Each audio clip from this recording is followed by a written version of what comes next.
Today, anti-Joe Biden chants make their way across America. Dr. Fauci says it's too soon to tell if you can spend Christmas with your families, and then, of course, recants. And Democratic senators harassed by Democrats for not being extreme enough. We have got a lot to cover today, and it all starts right now.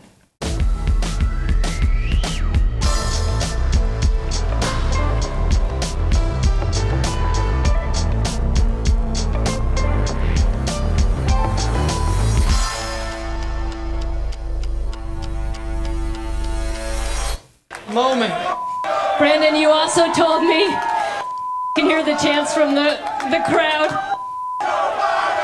Let's go, Brandon. You told Let's go, Brandon. Let's go, Brandon. Happy Monday. Welcome to the news and why it matters. I am Sarah Gonzalez, and we will get to Brandon in a second. First, I want to welcome John Doyle. He is political commentator and host of Heck Off Commie. Yes. Which you can find at heckoffcommie.com. You're welcome. True. So true.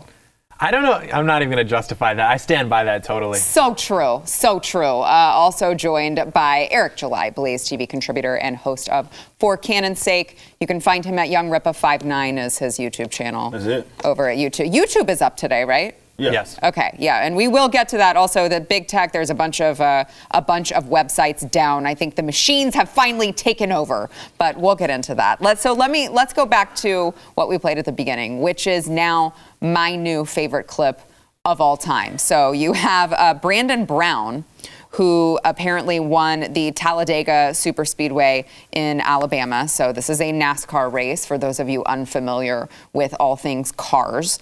And he won, and he had a reporter interviewing him. You hear this chant in the background, which you can tell it's bleeped out. So they're not saying, let's go, Brandon, or it would not have been bleeped out. In fact, I don't actually think they're saying, let's go, Brandon, at all. I don't think they're saying any of those words. Let's listen again. It sounds horribly familiar to all of the chants that we are hearing in all of the college football stadiums across the country since football season started. Can we listen to that one more time, please? Moment. Brandon, you also told me you can hear the chants from the crowd. Let's go, Brandon. You told me you were going to kind of hang back those stages and just watch and learn that helped you there in those closing laps. Oh my. It was learning how I didn't stay to one. So this poor guy, good for him. Congrats, Brandon Brown. But this poor guy is like, yeah, totally. I guess I'll just answer the question. Clearly the crowd saying F Joe Biden. Yeah, if there was one clip I had to choose from what best represents modern, or actually not even modern journalism, just journalism in general, It would be that 5-second clip. Because first of all, it's a woman's voice. Second of all, she's like deliberately lying to people, and just what you hear very clearly, to where we even have to censor it out, like you mentioned, isn't actually what they're saying. It's let's go, Brandon. And then poor Brandon. I mean, he has to oh yeah, I guess, and just answer the question, because what's he going to do? Side with the crowd over this woman who's reporting? Or on national television say, no. What they're really saying is Joe Biden. Yeah, right, that's why too, they love they hate Donald Trump, because what he does is just basically hold a mirror up to them and be like, you're not actually a serious journalist. You're not breaking Watergate. Like, you guys are the lowest class of people on the face of the planet, frankly. Like, you lie and you are activists and you are so self-important that you think that you're really like spreading truth to the masses, but that's not the case at all. And so he wouldn't even dignify them with responses. He would just say, no, you are fake news. And they would just melt down because of it. It was so beautiful. Yeah, it is. And look, I don't condone foul language. In fact, I was on Slightly Offensive not that long ago, and I had a lot of people. What was the first thing you said when you came in here like 5 minutes ago? Okay, so I don't condone foul language when children could be watching or present. That's my thing. Thank you, John, for always holding me accountable. Okay, that is correct. But when no children are present, that's totally fine. And I know on Slightly Offensive, I had a lot of people who got mad at me because I watched a clip and it was a lady who was cursing about something that had happened to her. She was, discriminated against for not being vaccinated, and she was cursing and dropping F-bombs, and her kids were sitting behind her in the car. And so my first statement was just like, I actually no, you shouldn't be cursing with your young children in the back seat. Like, you shouldn't do that. But all that aside, and then made my point, and people were like, what's the problem with cursing? What's wrong with that?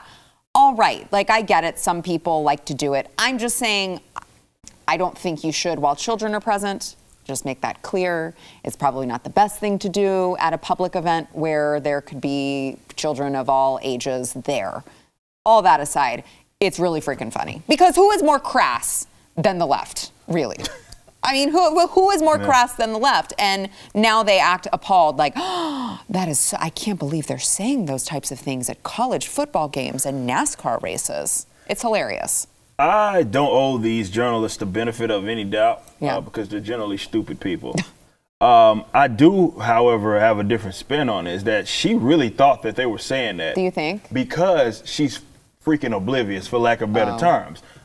These are the types of people who do nothing but, for the most part, yelling. I mean, we see this with the Modelo virus, as I've called it before, and they sit there and argue with each other, and that's about it.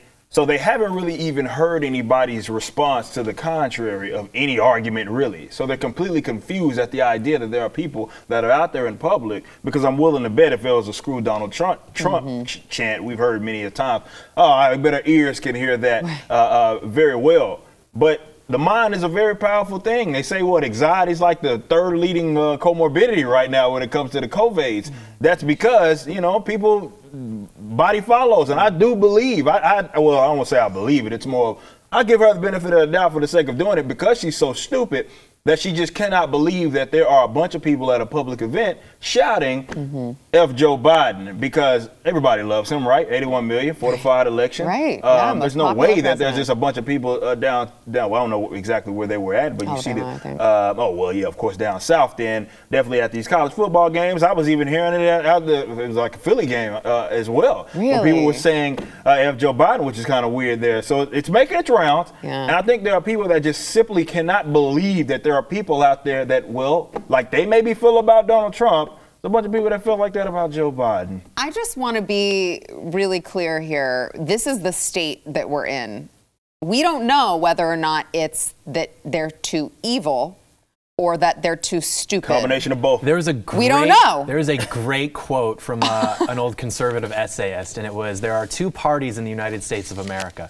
There's an evil party and a stupid party. Occasionally, the two parties will get together and do something both evil and stupid. This is called bipartisanship. And it's true. And I do want to build on that point that you made where these people are so crass, too. Like, it's by design. Yeah. There's this thing that's happened over the course of the last 70 years that allows for the right to feel very smug and point the finger. Well, you guys are hypocrites because, you know, in the 1950s and 60s, it was the left who was saying, free speech, man, what's wrong with free speech? And I guess the good nature of the American man thought, okay, I guess we'll let you have a little free speech there. But there were just certain things that weren't discussed in polite society, you know, drugs and sex and all that stuff. It just wasn't discussed. Satanism, communism. And so if you discuss those things in a public forum, like you wouldn't be employed, you wouldn't be allowed to have a position in media or academia or anything like that.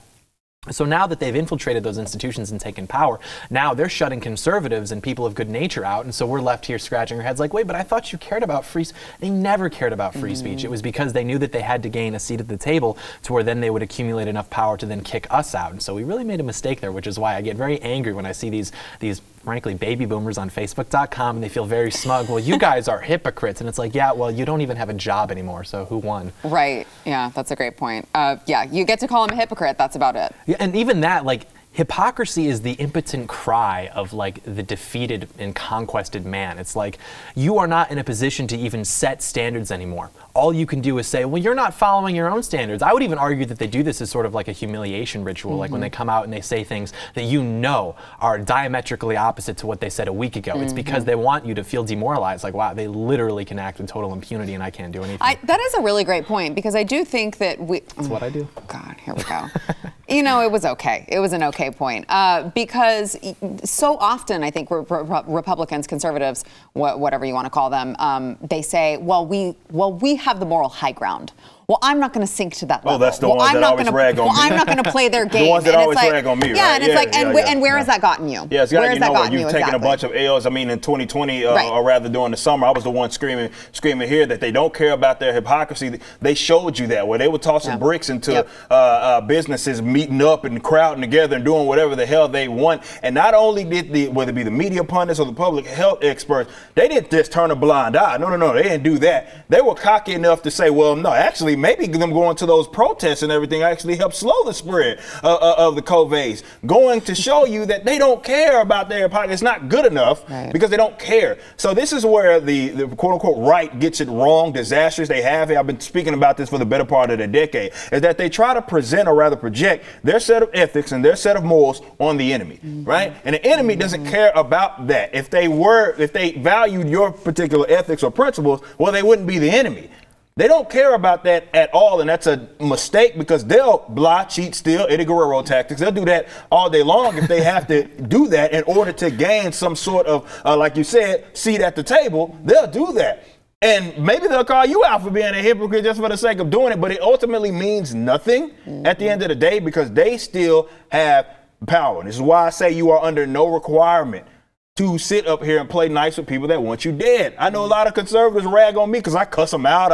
I'll do all of that stuff. I don't care. Everything's on the table with me, because these are ugly, nasty people. Yeah. I'm in like several different industries where these guys have, of course, taken over. These guys are not good people. They're not morally sound, ethically, okay? They don't care about your private property rights or anything like that. Why on earth am I owed to play nice with these people that want me dead? Yeah. And the right continues to do that, and that's why they continue to lose. And then anytime, I went on this rant last week, let's go ahead and start the week off with the same damn rant. Anytime that there is someone like say values liberty and will take the liberty stance, which sometimes is very inconvenient and uncomfortable for a lot of people, you can best believe there's some guy with an eye patch or his colleagues that will get right in the way of that person that's valuing liberty. Say, oh, we can't do that. We're better than that. Or moving their little tie and suit and tie. Oh, we're better than that. We need to unify, and all these sorts of buzz terms that end up with you being dead at the end of the day.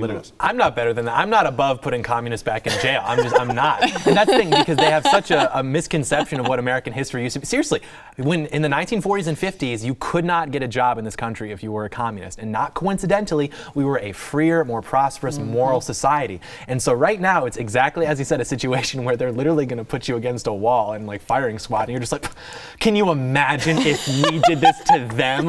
Like literally, you're about to be executed, and you're just like looking over, hey, can you imagine if, and it's like, you're literally going to die. Yeah. So no, I'm not above that at all. And that's the thing. It's like, conservatives, because they've been brainwashed by the cancer of like small government libertarianism. Not that there's anything wrong with libertarianism, but it's like that can't coexist in a society with communists who want to like put you in jail. Yeah. So you have to be able to wield that power for good and declare like this is right and this is wrong, because what the left does is say, well, that's all relative. There's no such thing as right and wrong. We can only be tolerant. That's the only thing that's really good, is tolerance and being tolerant of everything, except if you want to say that some things you shouldn't probably tolerate. Then they're like, well, that's not okay. We're tolerant of the good things. Exactly. Well, I would only disagree with that slightly about the libertarianism, only because the people that are ensuring the power structure are leftists, are generally conservative. The guys that I'm bitching and moaning at all day long on this show, because again, they always get in the way. We say, hey, maybe we need decentralization. Oh no, we can't do that. That's unrealistic. And then you get Joe Biden, and here you go crying and griping, oh, he's a hypocrite. Could you imagine if Donald Trump do it? They don't care, because that's what conservatives do.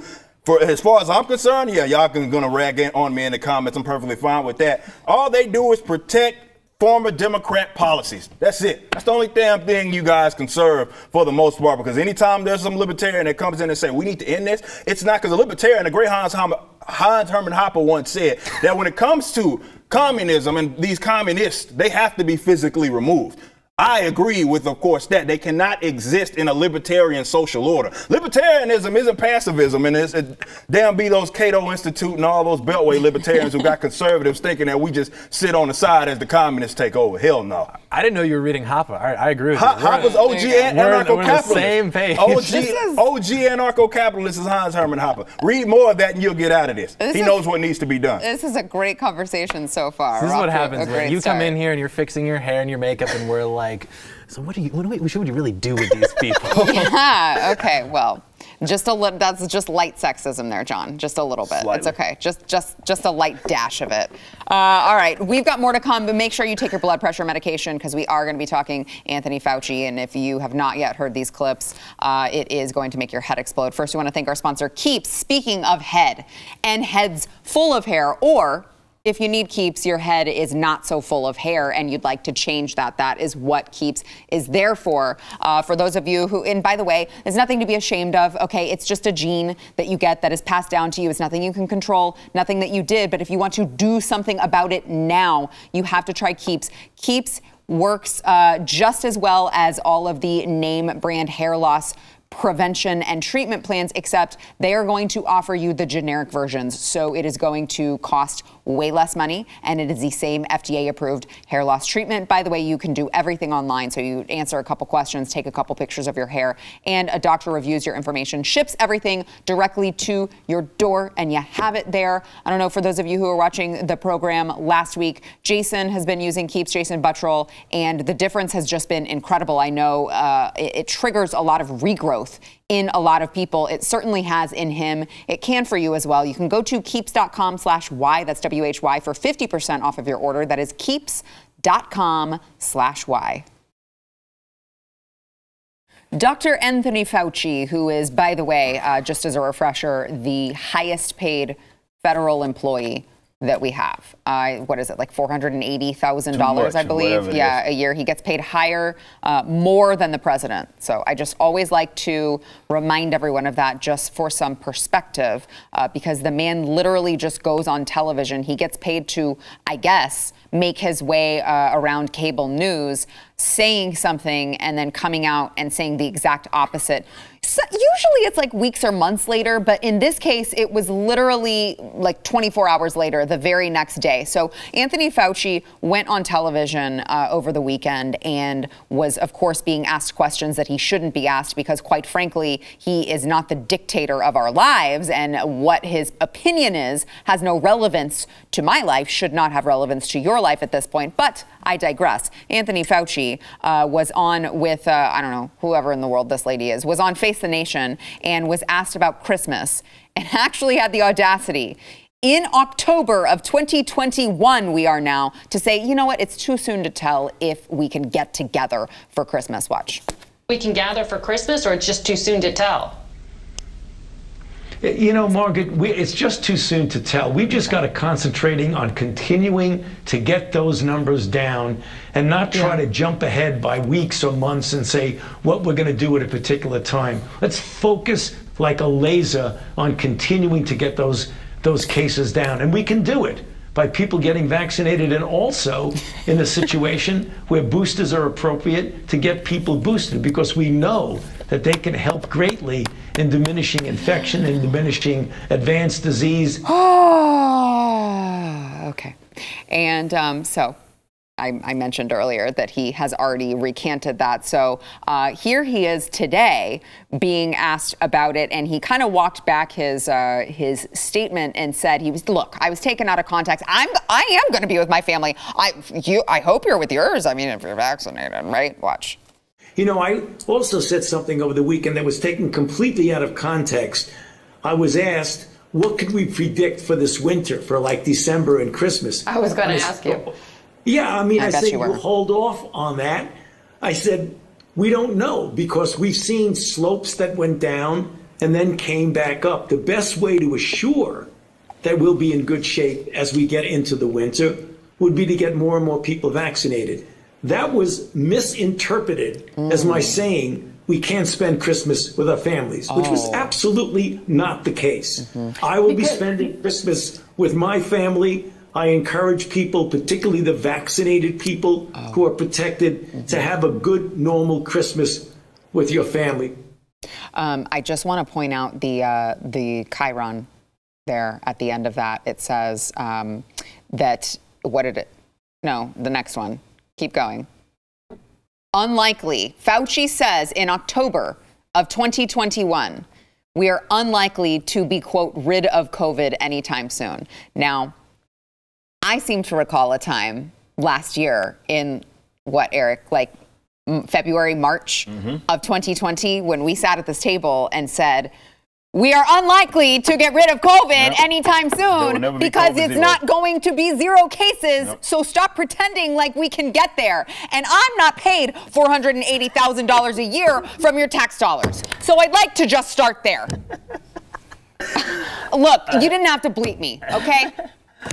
That's true. Look, we did back in February, March, April. We talked about this and just how it was spreading, and that it looked like another upper respiratory illness that we were just going to have to. Of 2020. Yeah, last year. It's October of 2021. That's true. And there's still people that are talking like we can just completely eradicate it.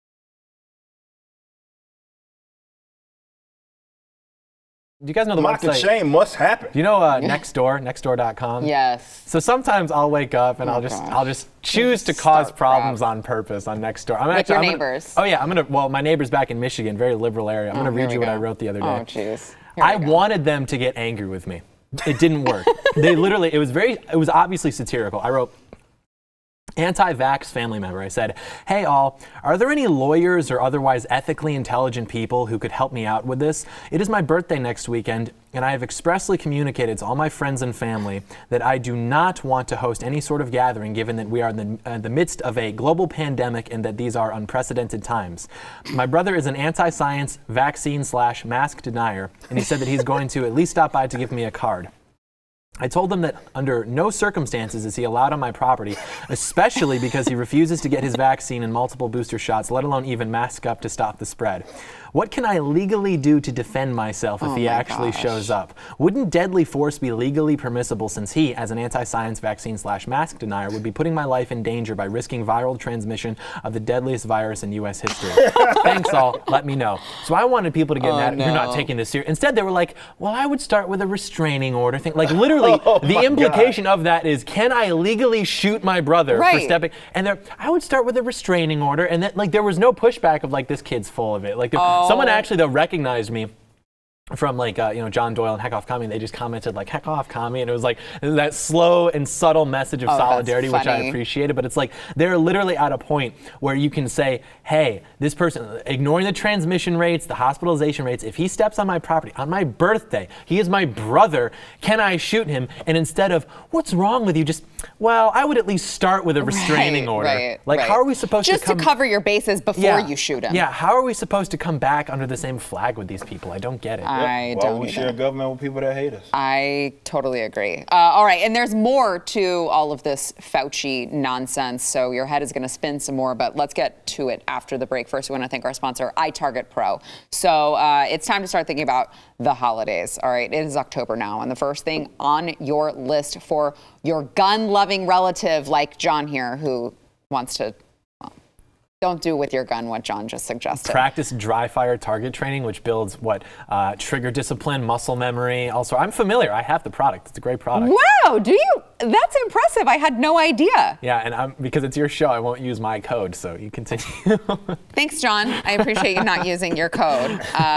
Don't use John's code. Use my code, which is news. But let me get back to how great this is. So here's a video of it for those who are watching. So you literally, it's a laser bullet. It's that cool. It's as cool as it sounds. Whatever caliber gun you have, you put it in there, and you can, as John said, you can dry fire. It will help you learn the pull of your gun, which I have a 380, and the pull, it takes about 2 years, it feels like. So this has really helped me learn how to shoot better with that particular gun. So it also pays for itself because of the cost of ammunition, the cost of range fees. It pays for itself like one use. All right, you got to go to itargetpro.com, save 10% plus get free shipping with offer code NEWS. Make sure you always use offer code NEWS over at itargetpro.com.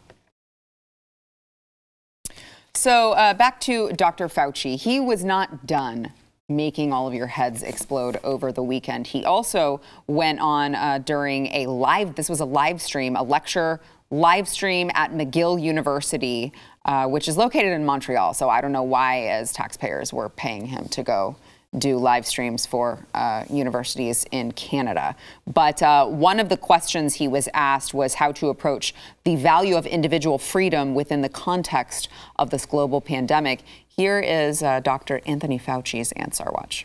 But you are a member of society. And as a member of society, reaping all the benefits of being a member of society, you have a responsibility. We live in a society. To society.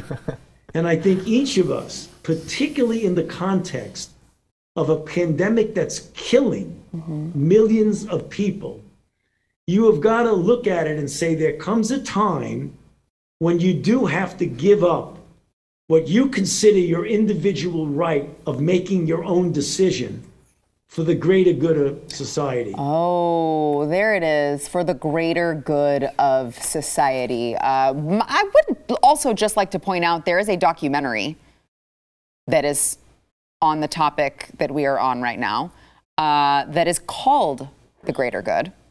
And the whole premise behind it was that all of these people know that these certain products could potentially harm you, but it doesn't matter to them because it is all for the greater good of society. It's a very great documentary. Highly encourage everyone to watch it. But, you know, it's just you hear these little keywords that they keep bringing up.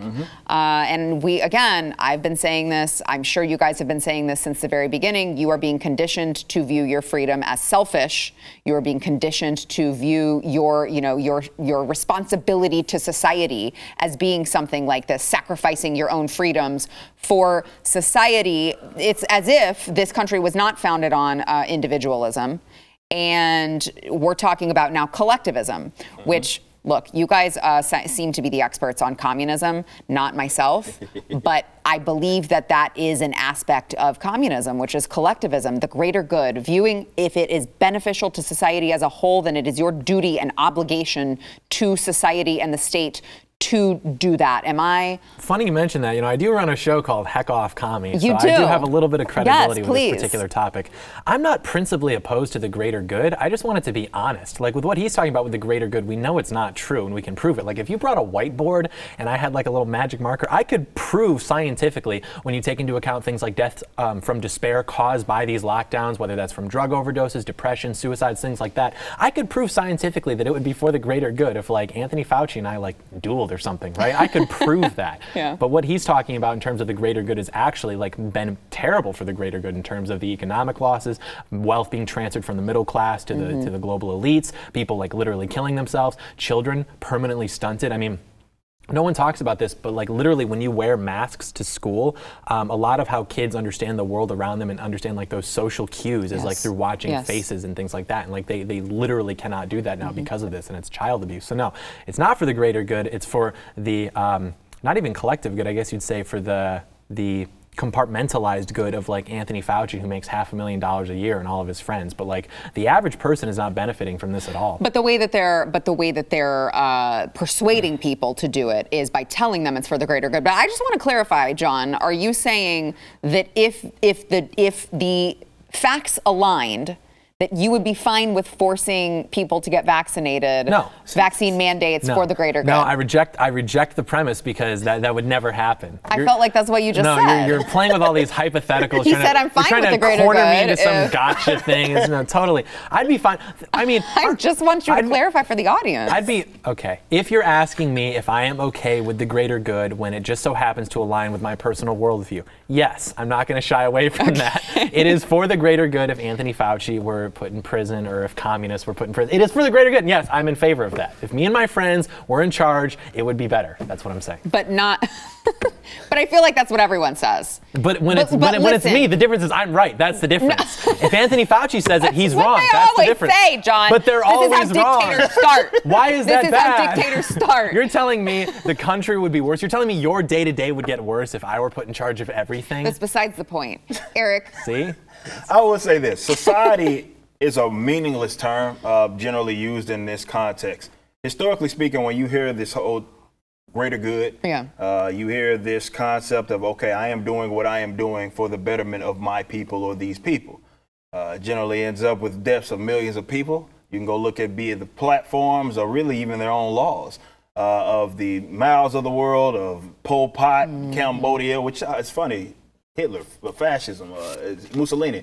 All of those guys say the same thing. And even with Mussolini more specifically, I know people don't know what the hell fascism is. They use the term willy-nilly with him. Mao, Hitler, Doyle, all of them. Well, no, because they, obviously Mussolini was anti. That was the facility. Like that was more so trying to say that they were anti-individualistic. If you read the Doctrine of Fascism, it specifically says exactly that, and that the individual only fits in with the state. He's only permitted to be as such. So these guys that want absolute control will always use society and the greater good as a means to try to get that done and convince people that this is what they are doing is just or righteous. They're meaningless because my only responsibility is those that I have contractually entered into a contract with. That's it. If I go to the store or something, I value that whatever loaf of bread more than they value that. and I exchange the dollar, I value the dollar more than that, bam. That was my only obligation contractually, and we're done. That's it. We move on. This whole idea that, okay, you're stealing from me, number one, taxpayer dollars to subsidize all of this nonsense, and that I now owe you even more so to do what you want me to do is irrational. It doesn't apply to generally anything else. And yeah, you'd be surprised how crazy it could get if we did use this nonsense, if we use the greater good as a means to do things. Because like you said, yeah, put me in a boxing ring with Anthony Fauci, and yeah, that's going to end up in absolutely the greater good, or any of those quacks and those higher ups for sure. But it doesn't mean anything. And this is something that historically these guys have used to just simply get what it is that they want. This is why I don't like those terms, society and all of that, because in retrospect, or rather than hindsight, it's meaningless when you try to apply it. Yes, of course it's subjective, but it means nothing when applied elsewhere. Right. Like we are in like whatever, maybe it's a community or whatever it is. Like I don't owe any obligation to any individual within that unless I entered it in order to enter into that community. Right. That's it. I was just born, and these guys are trying to subject me to whatever it is that they want me to be subjected to. And that's nonsense. Again, when you apply this to anything else, it simply doesn't make sense. And, but they will use that. And to be fair, the most evil sons of guns throughout history have always used the greater good as a means to, kill millions of people. Yeah. John, I'll give you last word. You said you needed to respond. You have last word. You compared me to Adolf Hitler. You are no better. You are no better than the left. You should apologize or resign. Point out our hypocrisy. Exactly. Oh, no. I pointed out his hypocrisy by saying... To be fair, I've never said on the record that I'm not Hitler. So, that's a joke. I'm just saying greater good is used by people who then use their own subjectivity to determine what is the greater good for everyone else and strip them of their freedoms. Well, ironically, when these people do it, when I do it, it's okay, but when they do it, it's different because their promotion of the greater good has incentivized the destruction of all of the things in society that would maintain stability, so where we wouldn't need like this big authoritarian government to come in, whether that's the churches, or family, community, whatever. All of those things existed very well 60 years ago, but now they don't because of that type of rhetoric that has then destabilized that, so where now the society is completely destabilized and people are like so willing to usher in that sort of nanny state because they're anxious with the amount of instability we have. But I still think you should apologize. Well, we all know I'm not going to do that. All right, we want to thank our sponsor, Built Bar, who is there for me whenever like today, I had a really, really crazy day and did not have a chance to actually eat, but I did have a chance to grab my Built Bar. So it is a protein bar, so it's healthy for you. It's low calorie, high protein, but it tastes like a candy bar, so you're going to feel like you are like cheating on your diet, but you're actually not. All right, they've got great flavors. Everything's covered in 100% chocolate. They've got coconut, mint brownie, double chocolate. I believe they have mint puffs there right now at the website, and the puffs are amazing. You have to go try some. You can also get a mix box and try a couple of all of their regular flavors. You got to go to the website. It is built.com. You will find so much good stuff there. Use promo code NEWS15. You'll get 15% off of your order. NEWS15 over at built.com. Democrat senators, both Kyrsten Sinema and Joe Manchin, have been harassed by their own activists over the weekend for being, I guess, being against the price of the $3.5 trillion spending bill. So I guess, money means nothing. You can just print more of it to these people, these idiots. And they went so far as to ride up in a canoe to go harass Joe Manchin on his boat. And then this one, which is just so incredibly awkward, follow Sinema into the bathroom where she's just trying to pee, I guess, and start yelling at her. And of course, they recorded the whole thing because they're total scum of the earth. Watch. We need a Build Back Better plan right now. We knocked on doors. We need solutions. The Build Back Better plan has the solutions that we need. We knocked on doors for you to get you elected, and just how we got you elected, we can get you out of office if you don't support what you promised us. We need 7 million citizenship for 7 million. We need the Build Back Better plan right now. My name is Blanca. I was brought here to the United States when I was 3 years old. And in 2010, my grandparents both got deported because of SB 1070. We need to hold you accountable to what you told us, what you promised us that you were going to pass when we knocked on doors for you. It's not right.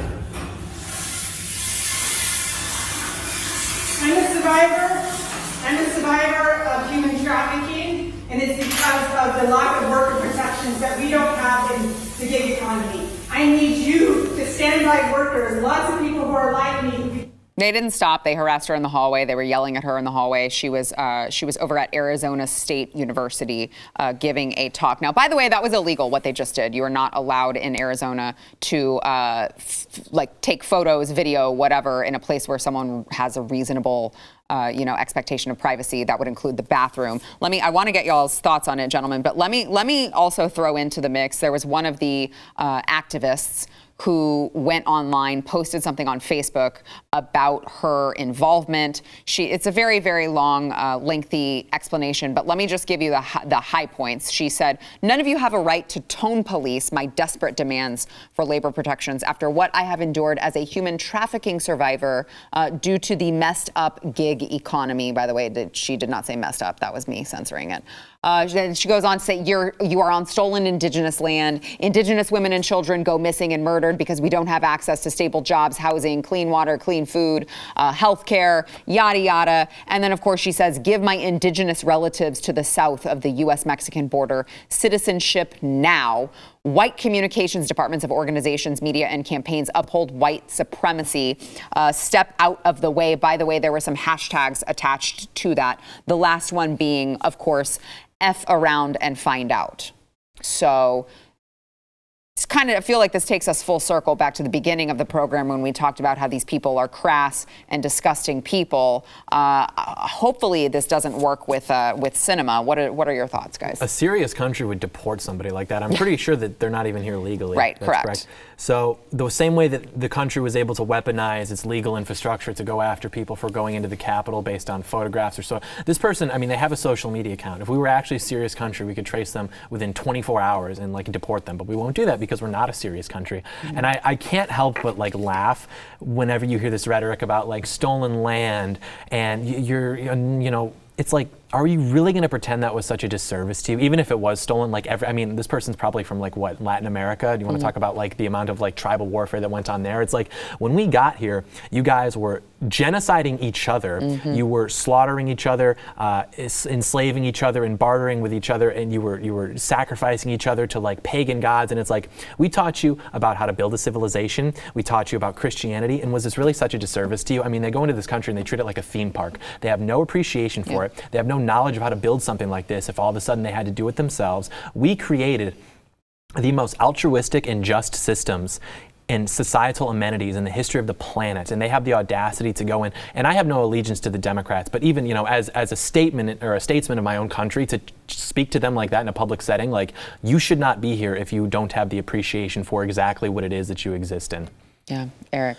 Well said. I think for me, I mean, it just really highlights which even fellow libertarians often do that, and they want to ignore the reality of how immigration is approached in this country, as well as the welfare statism, which is all what she's referring to. These protections and money and all of this that needs to be thrown at, of course, this issue in order to reach an outcome that, of course, she thinks that she benefits from. All that stolen land, all of that stuff, it's just mumbo jumbo. It doesn't really mean anything. Ultimately, what it means is that they want people, and this is why they try to get them in office, to subsidize their bad ideals often. And this is where a lot of people lose it with the immigration subject matter, is they act like it's completely detached from this. Some people will say, oh, well, you can't have open borders with a welfare state. And I think that kind of dumbs it down. It's more that as it exists right now in this country, both of them go hand in hand.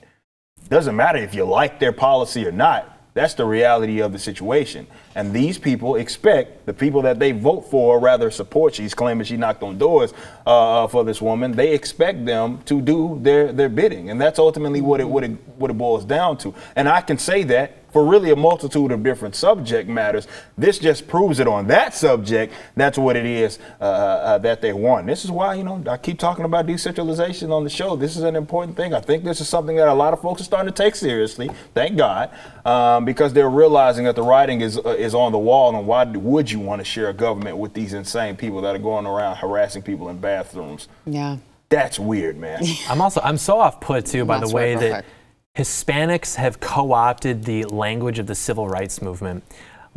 if you're not black, you haven't been oppressed in the United States of America. So when you talk about like, you know, a nation of immigrants, like that's not true. We were a nation of settlers. This country was biracial until 1965. It was like 99% West African black and then Western European white until the immigration laws changed, and all of a sudden we have 65 million Hispanics coming in here since 1965. And it's like, you don't have a right to talk about like being oppressed in America. There was no legal infrastructure that was oppressing you. You want to co-opt it now because it's convenient, because you want citizenship or whatever. You want to send back $20 billion out of our economy in remittance payments into Latin America. It's just like so ungrateful. Yeah. All right. We got to take a break. We'll be back. Well, they're oppressed because Republicans